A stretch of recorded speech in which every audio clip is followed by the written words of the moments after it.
The state of Florida is a very hot and wet place.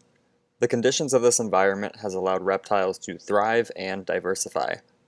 There are crocodiles, alligators, turtles, tortoises, lizards, and of course, snakes.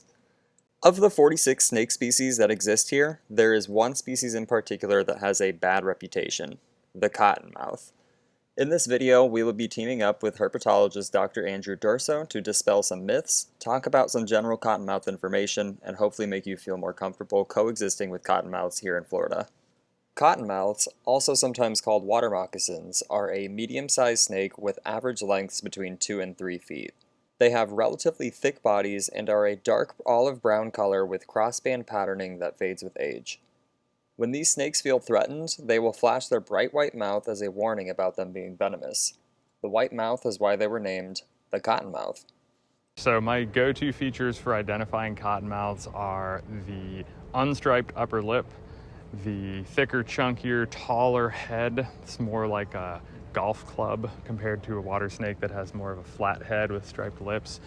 And then the body pattern, it's a little bit more complex than most non-venomous water snakes, where the bands kind of have sub-blotches and other spots within the bands versus the simple straight-edged bands of the water snakes. Awesome. Then, of course, the babies have the bright green or neon yellow tail tip for their first almost year of life that they share with other members of the genus Echistrodon, so that's a telltale for any smaller individuals. These snakes are found throughout the entire state of Florida. They can use a variety of different habitats, but they truly thrive in the wet areas like swamps, creeks, and ponds. Within these systems, cottonmouths act both as predator and prey. So like all predators, cottonmouths play important roles in regulating the populations of their prey. So this could be things like fishes or frogs. They're pretty generalist predators, so they eat other things too, but primarily it's aquatic vertebrates like frogs, fishes. They also eat other snakes. In addition to that, they're prey for lots of other predators, so things like hawks and owls and other raptors, as well as some of our more medium-sized mammals. Even though these animals are important for the ecosystem, a lot of people dislike them because they think these snakes have aggressive personalities. That is just simply not true. Different snake species have different personalities. I would argue that cottonmouths are like most pit vipers in that they're relatively shy and retiring. They don't really move very often because they are ambush predators. They spend most of their time kind of sitting in one spot doing nothing. And to us, that seems relatively boring, but that's actually their foraging behavior, right? Their strategy is to sit still, remain unnoticed, and hope that a prey item comes near enough that they're able to strike out and envenomate it. So they go out of their way to remain unnoticed. They have superb camouflage. They're not actively crawling around looking for prey or something to bite very often. Their first line of defense is just to sit still and not move, not do anything. Rely on that camouflage to help keep them safe. If you do make it clear that you've seen them, maybe by trying to touch them or grab them or something like that, then usually the second thing that they'll do is try and get away from you. And if that doesn't work, they might open up their mouth and highlight the bright white color of the inside of their mouth where they get their name from. This is kind of a warning sign that, hey, if you don't leave me alone, if you don't stop harassing me, I might try to bite and envenomate you. And they do that only as a last resort. What should you do if you find a cottonmouth in the wild? Leave it alone. You can take pictures of it, you can admire it, but you don't need to catch it. You shouldn't try to touch it. You probably shouldn't be relocating snakes if you don't know what they are. If you think you see a cottonmouth in an area where it needs to be relocated, like in your garage or on your lanai or something like that, then you should probably call a professional who has experience relocating venomous snakes. That way you don't hurt yourself or be envenomated. Cottonmouth venom actually has relatively low potency when compared to other venomous snakes. Death from one of these snakes is extremely rare.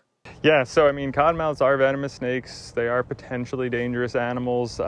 People have died from cottonmouth bites, although it's extremely, extremely rare. Greater than 99% of cottonmouth bites are non-fatal.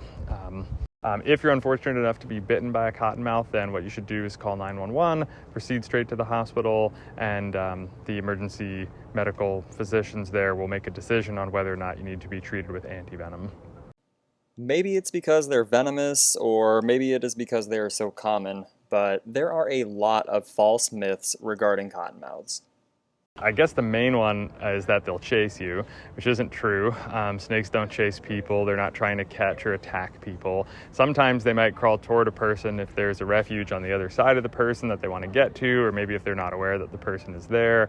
But they're not aggressive. They don't attack. They're not like lying in wait in a tree waiting to jump into your boat and bite you. They just want to be left alone, and they want to leave you alone. The cottonmouths are typically looking for a specific habitat, so if you're trying to keep cottonmouths out of your yard, there are some things that you can do. You can make your yard less inviting to cottonmouths by removing water sources, by removing places where they might hibernate or places where they might bask, so like rocks and logs and other structures that they could be attracted to. You can also do things that reduce the probability that their food is going to be there. So if you have a pond and you have fish or frogs in that pond, that's potentially attractive to a cottonmouth. So you may want to, if you really don't want cottonmouths in your yard, you may want to think about removing structures like that. On the other hand, people like to see wildlife in their yard, and if you're going to try to attract wildlife to your yard, then potentially the predators of those wildlife are going to come along too. Something else you could do is make sure that your home is sealed up well against entry points for snakes, and that includes places like your porch, your lanai, your garage. Sometimes snakes can get inside those places if the doors are left open or if there's sort of a crack or crevice that they can enter from. And so if you have cottonmouths in your yard or other venomous snakes in your yard, having your house secured is probably a good second line of defense. Coexisting with cottonmouths in Florida is entirely feasible. There are ways to make your yard less inviting to them, there are people you can call if there is a cottonmouth in your yard, and I hope you learned from this video that the big bad cottonmouth isn't so bad after all. Give them respect and space, and they'll do the same for you.